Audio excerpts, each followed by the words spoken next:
a gente falou sobre essa questão do clima, e ele sendo um dificultador, né, de um produtor de custos. Ele pode, às vezes, trazer um desafio de custo para um produtor que está saindo de um cenário de preço de leite muito ruim.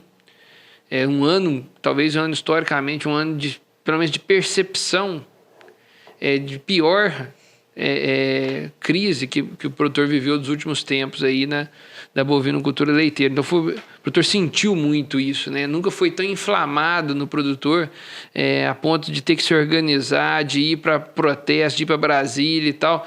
Enfim, foi muito difícil para o produtor em 2023.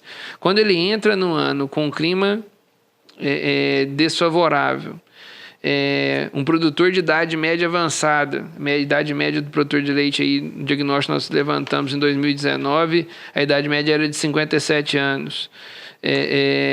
Num cenário de avanço das commodities, né? Produtor de grãos cada vez mais abrindo área, crescendo terra, safra recorde atrás de safra recorde, alugando terra do produtor de leite, comprando terra do produtor de leite. Muita gente saindo da atividade. Você vê que todo isso tudo junto na entrada de 2024 pode ser um fator de retirada num primeiro semestre de um volume grande de produtor da atividade leiteira, ou você acha que esse negócio de produtor sair da atividade já deu uma estabilizada? Como é que você pensa isso? Olha, lendo até o artigo recente aqui publicado aí pelo pessoal da FAENG, né, lá eles comentam que Minas perdeu 8% dos produtores e tal. A gente vê que em Goiás isso ainda é mais forte, essa queda de produtores que saem da atividade.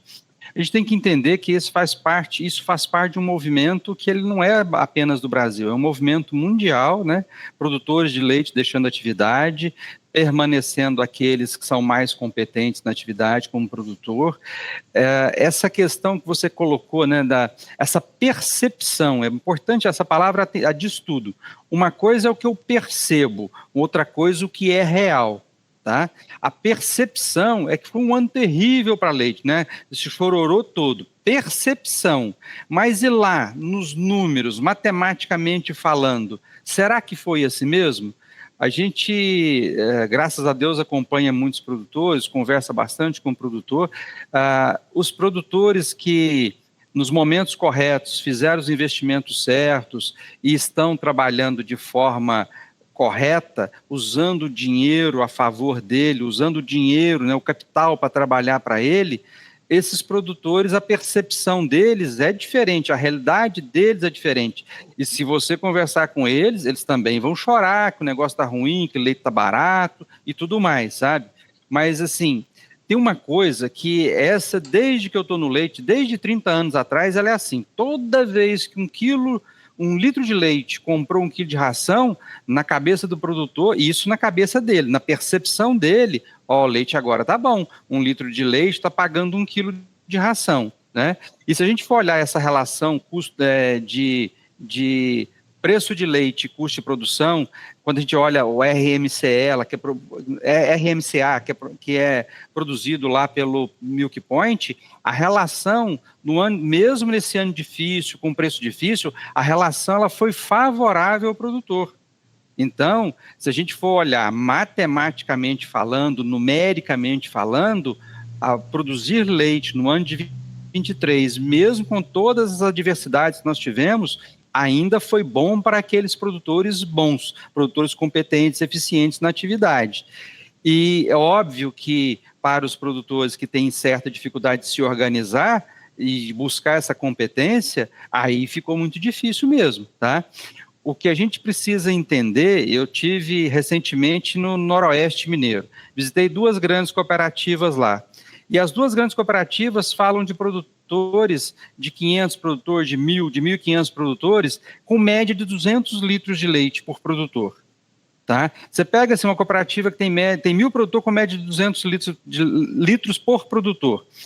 Se você pagar o leite desse produtor, falei com ele, se você pagar R$2, vai ser ruim para ele. Se você pagar 3, vai ser ruim. Se pagar 4, vai ser ruim. A 5 vai ser ruim. Por quê? Porque não tem escala de produção.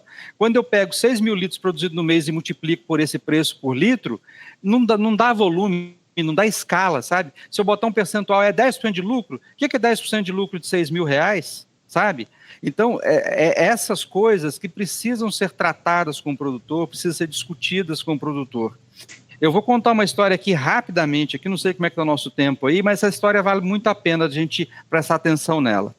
No ano de 93, eu estava na Nestlé em São Gotardo, como eu já citei aqui. Naquele ano, a gente fez um torneio leiteiro, baseado num controle leiteiro. Começamos pesando leite de 17 propriedades, eu era extensionista da Nestlé, então, portanto, eu levantava nas madrugadas para ir lá pesar esse leite. Pesamos o leite durante esses 11 meses de trabalho, das 17 propriedades, 5 saíram fora do negócio. Ou passou para o concorrente, eu não quis mais que pesasse o leite delas, ficamos com 12 propriedades. Fechamos o trabalho em 12 propriedades durante 11 meses. E quando você faz um trabalho desse, você consegue acompanhar a parte produtiva e reprodutiva. Porque você vê uma vaca que pare e em 11 meses a vaca pariu e desmamou. Você pega o intervalo entre parto dela, você pega o período seco que ela teve, você pega, sabe, N coisas para contribuir com aqueles números reprodutivos que são importantes na zootecnia, tá?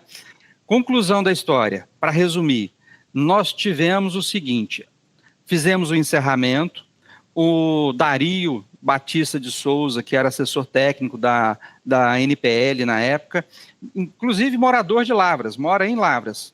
Se o Dario assistir esse podcast de alguma forma, um grande abraço para ele, um grande amigo, morador de Lavras, inclusive. O Dario fez uma palestra para aqueles produtores que participaram do torneio leiteiro e mais aquele, sabe, uma gama de produtores convidados. Então, o auditório estava cheio, o Sindicato Rural de São Gotardo estava cheio, e ele fez uma palestra. E nós apuramos nesse trabalho todo que nessas fazendas 56% das vacas estavam paridas e 44% solteiras, né? O produtor gosta de falar, minhas vacas falhadas, né? Certo? Então, 56 paridas, 44 solteiras. Com esse número em mãos, o Dario perguntou para o auditório, que devia ter uns 80 a 100 produtores no auditório. Perguntou assim, pessoal, nós queremos aumentar o leite de São Gotardo em 30%. Isso durante a palestra dele, ele explicando as questões reprodutivas, já tinha citado esses números todos, e eu gostaria de saber de vocês como vocês acham que nós aumentamos o leite aqui de São Gotardo em 30%. E ele citou o número, a produção média do produtor da Nestlé em São Gotardo em 93 era de 78 litros de leite.